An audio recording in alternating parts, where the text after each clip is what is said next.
Thank you for staying tuned. And now we talk relationships. And today our guest is Olabisi Shoetan, a certified emotional intelligence and marriage coach, as well as the founder of Secret Place Wife. The focus will be how to reconnect with your partner after a misunderstanding. It is such a pleasure to have you in the studio with us today. Thank you. Thank you and for first having of all, I me. must wish you a very happy birthday. Thank you. Thank you. Thank you. Happy birthday to you. You've got the birthday glow going on. Thank you. Okay, so obviously from the way you're all smiles, there won't be a misunderstanding at home today. Funny, It's your birthday. There was about the birthday itself. There was. About the birthday pictures. About the birthday pictures. But you guys have been able to reconnect. Yes, we did actually. So we actually reconnected. You have several misunderstandings. It's part of life. How do you reconnect? But before we talk even about how we reconnect, why is it so important to reconnect with your partner after a misunderstanding?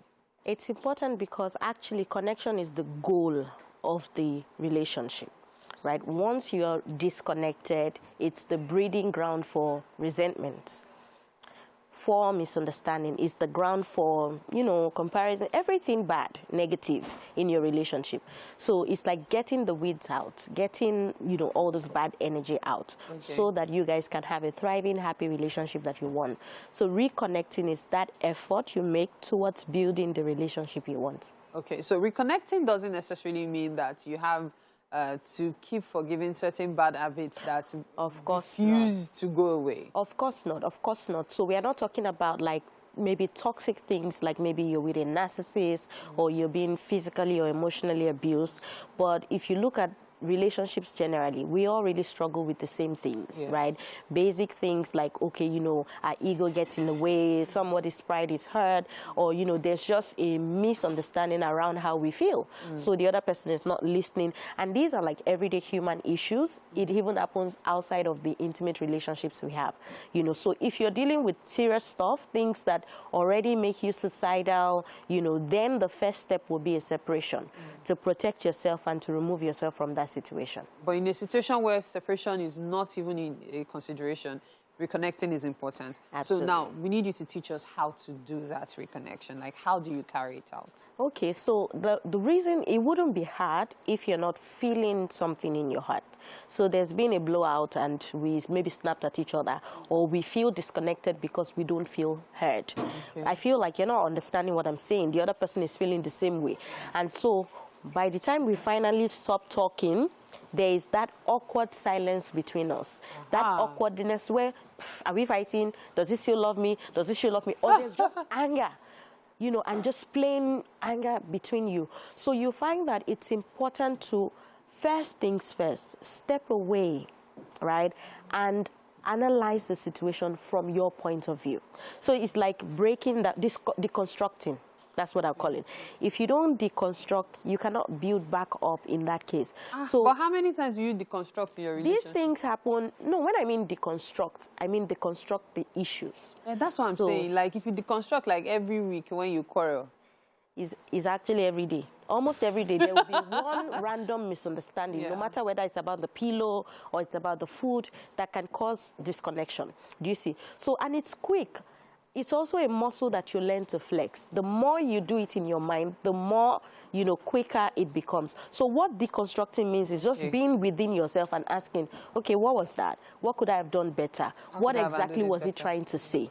Once you're able to, that's usually the first step. You may find that in that process, you're able to see that, it wasn't such a big deal. Maybe I overreacted. Do you see? The next step would then be to be vulnerable enough to reach out.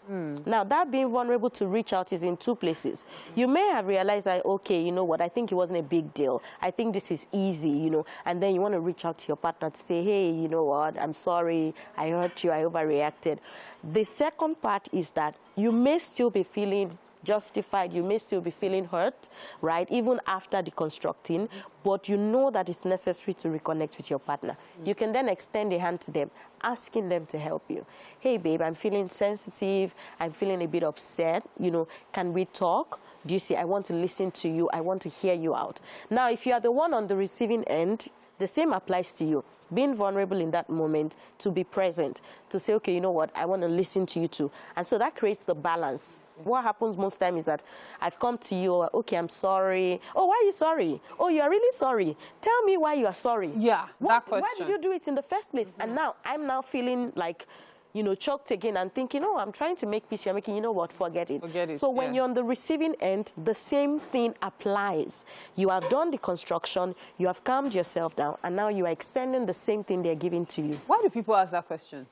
Like, I've always wondered, like, someone is apologizing. Excuse me. You want to know why the person is sorry. What exactly are you apologizing? Like, hello? That's the ego state. And usually it's not necessarily from a bad place.